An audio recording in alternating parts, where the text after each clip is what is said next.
breath together.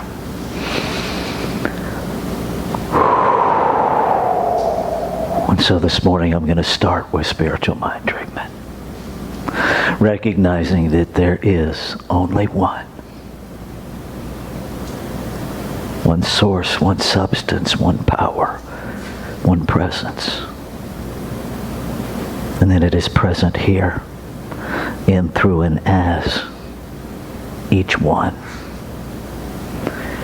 each thing, what we're surrounded by. Everyone that has joined us from wherever they've joined, beyond time and space, this one is present right here, right now, whenever now is. And so I release into this moment any human thought, any human barrier to being a clear, open channel for the infinite to speak to itself, for the self to recognize the self, for the self to see the self, to hear the self, standing in the truth that there is only one here, experiencing itself at an experience that it has never had of itself before this moment, that will never again be repeated. The human eye yields the floor to the infinite eye. I allow myself to be surprised, to be informed by what the divine has to say. And I am grateful. I am grateful for the human capacity to experience it all. All of it. Every messy moment. Every glorious revelation. And everything in between. All of it. And so I let go. And I let the one God be the one God. And I invite you to join me as we say together, and so it is. Anybody else had some emotions this week? Anybody else? Nobody else? Okay. Just me. All right. Don't believe it. It's the reason I ask is to give you permission to own it. Notice I didn't ask you what emotion you had. Just, did you have some? Right? Were you on planet Earth this week? And were you aware that you were on planet Earth this week? Because if you were, you probably had some feelings. None of them good, none of them bad. Just feelings. But how many of us let them be just feelings? Right? We feel something and we dislike how it feels, so we immediately make that feeling bad. And then we immediately start looking for someone to blame for creating that feeling. And then we're off and running in separation. When the truth of the matter is, first I separated from myself when I told myself that what I felt was bad. What if I just felt? What if I just allow the feeling? I'm going to be really vulnerable this morning. Tuesday morning I experienced something I'd never experienced before. I experienced Deborah voluntarily getting out of bed early. Now, we've been married for a while. Haven't seen that yet, ever. Like, bounced out of bed, excited. Excited. As I'm sure a lot of people were. Excited to do something that she'd never done before. And she's voted many times. I'll let you fill in the blanks. And I experienced a gratitude that I'd never had before as I saw this innocent, childlike spark in her eyes that had never been there before. And it was infectious. And then we celebrated by having breakfast. And then the day went on. And as we went into the evening, I watched that spark drain away. And I watched sadness invade where that spark was. And I wanted to blame. I wanted to blame. Oh, the human part of me, the southern hillbilly husband in me, wanted to kick somebody's ass because the woman I love was now hurting.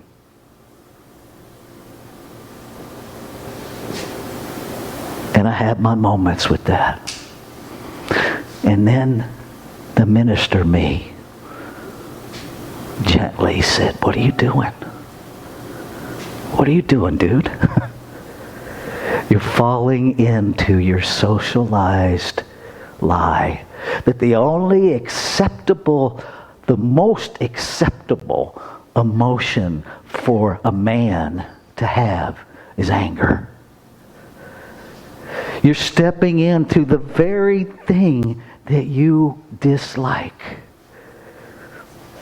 You want to kick somebody's ass like that's the solution to anything.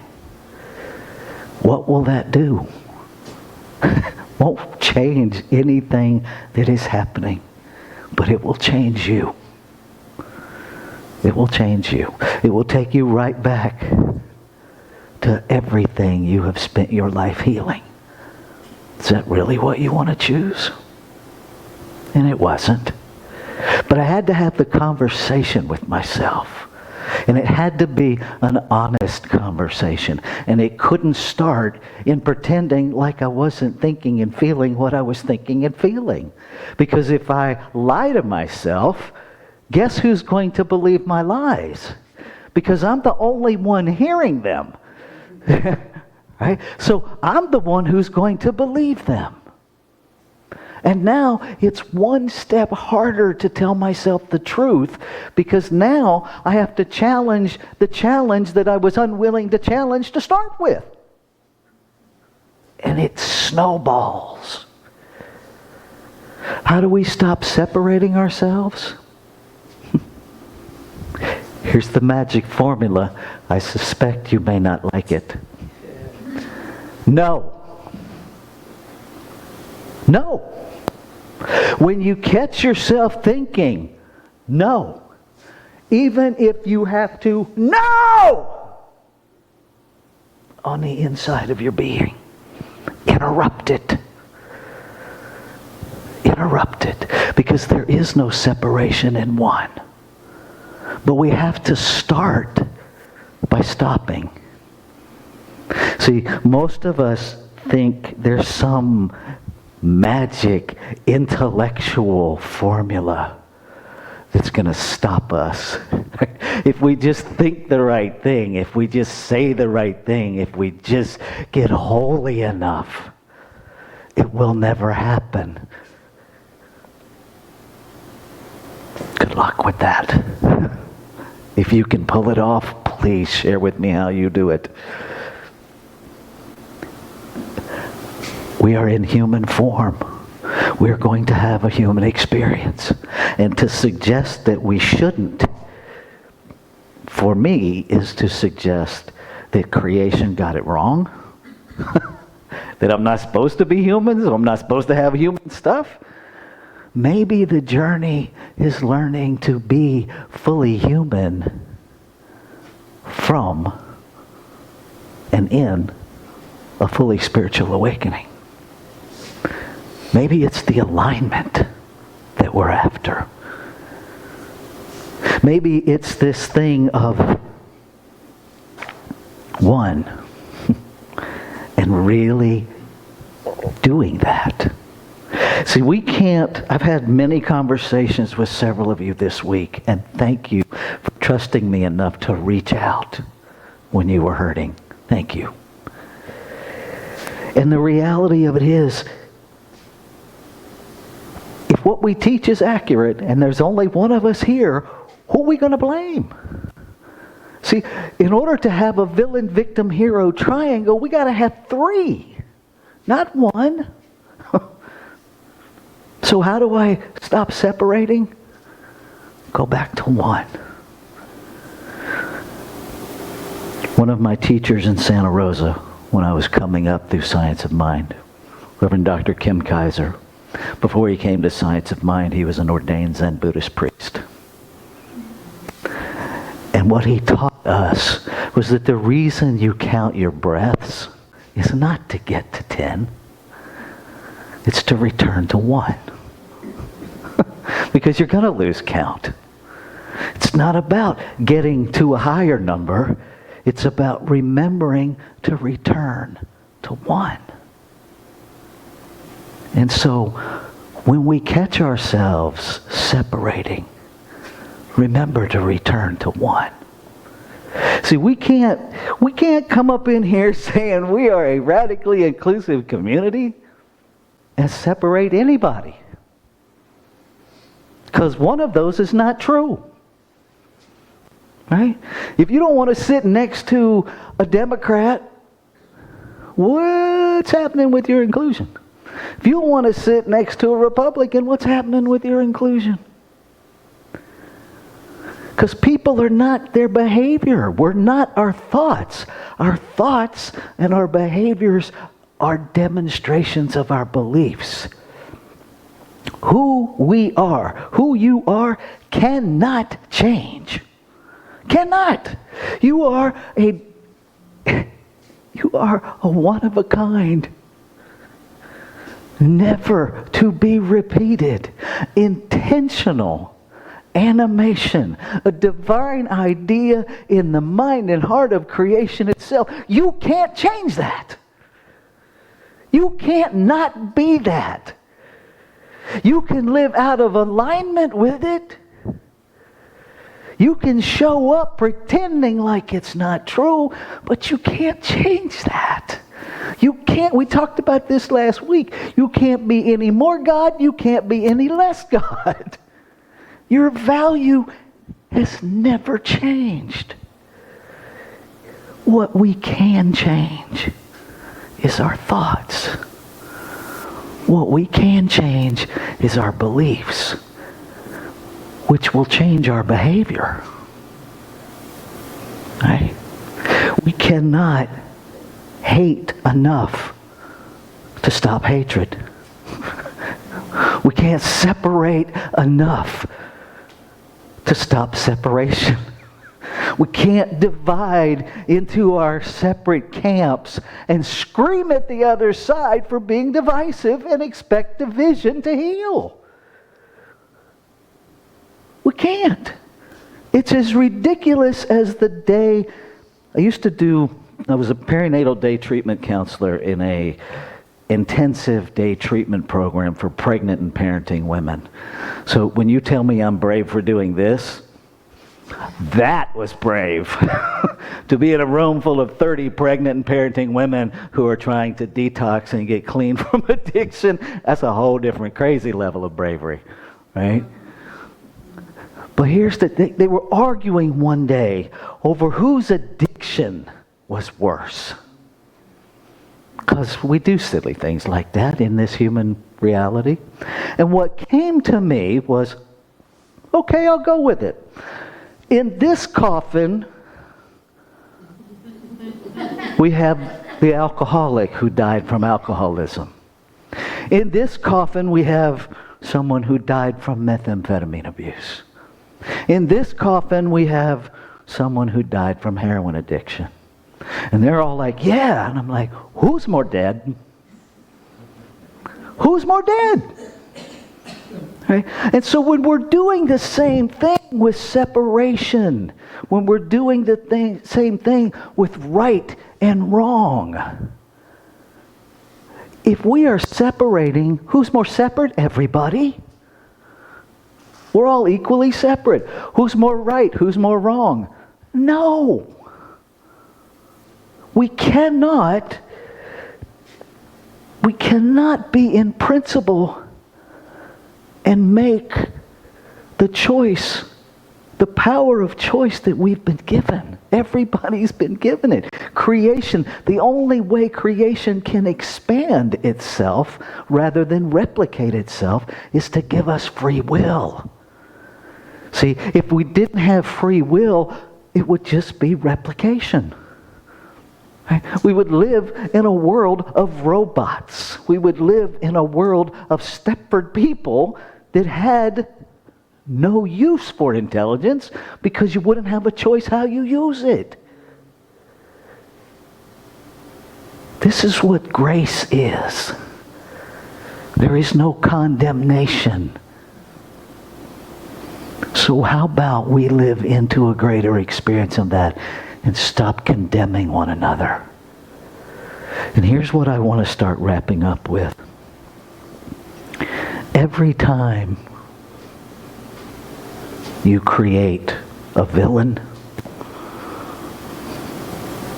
every time you look for a hero, do you know what you did first? You became a victim. You consented to being a victim because unless you're a victim, there is no villain. Unless you're a victim, you don't need a hero. Who made you a victim? You did. In your own thought. But we talk about needing to get rid of the villain. We talk about needing to heal, that we don't need a hero. Right? When someone suggests that we're looking for a hero, how quickly do we bow up? I don't need no hero. And yet, what you're articulating is you need a hero. Here's the thing. It's not right or wrong. It's not good or bad. It's conditioned thinking. Everyone in a physical body has been indoctrinated on the reward-punishment system.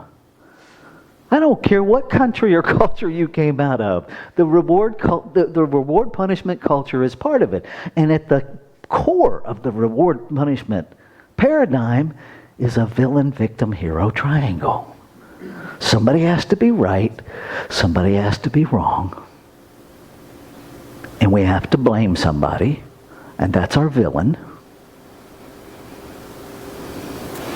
which makes us the victim. I cannot point a finger at you without first consenting to victimhood. I can't. Especially when you haven't actually done anything to me. Now, if you walk up here, if you Will Smith and Chris Rock me and you walk up here and just slap me, well, that's a whole different kind of situation, right? But how you express in the world isn't at me, and how arrogant of me to think that it is. Right? How arrogant victimhood is when we get right down to it. That your thoughts and your actions are actually at me. And perhaps they're not. Perhaps they're for you. And perhaps as much as we have written multiple narratives about what's going to happen, perhaps we don't know.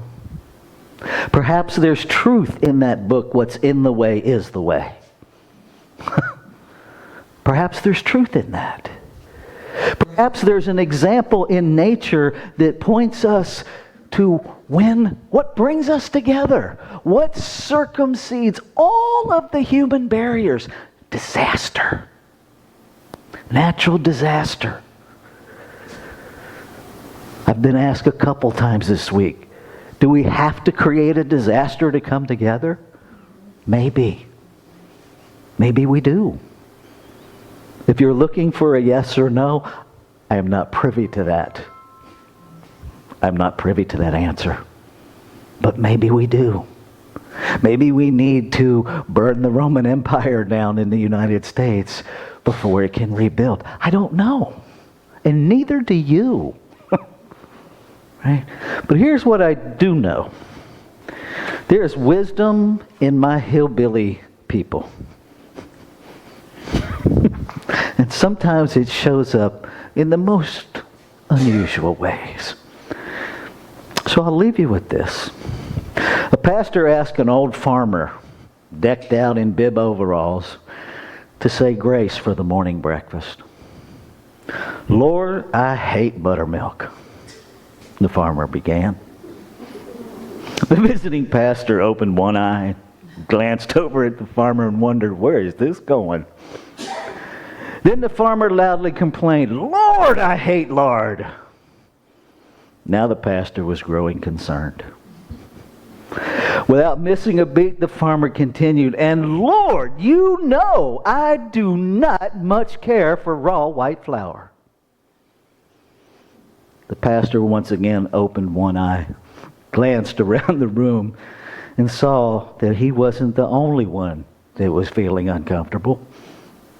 And then the farmer added, "But Lord, when you mix them all together and bake them, I do love me some warm, fresh biscuits. So Lord, when things come up that we don't like, when life gets hard, when we don't understand what you're saying to us, help us to just relax and wait until you're done mixing. It will probably be even better than the biscuits." Nice. Amen. I love you. Be kind to yourself. Be kind to one another. Be kind to your neighbors. Assume nothing. Be curious. Be willing to ask questions to really understand one another. Please don't use questions to launch your platform. That's not a question. That's a manipulation, and it's unkind. Don't do that to one another. Love each other. Live into this idea that we have claimed as a community, that we are truly inclusive. And that truly does mean everybody, where everybody can be seen and heard. But in order for that to happen, every one of us has to be a part of creating safety for that. Every one of us. I love you. Namaste.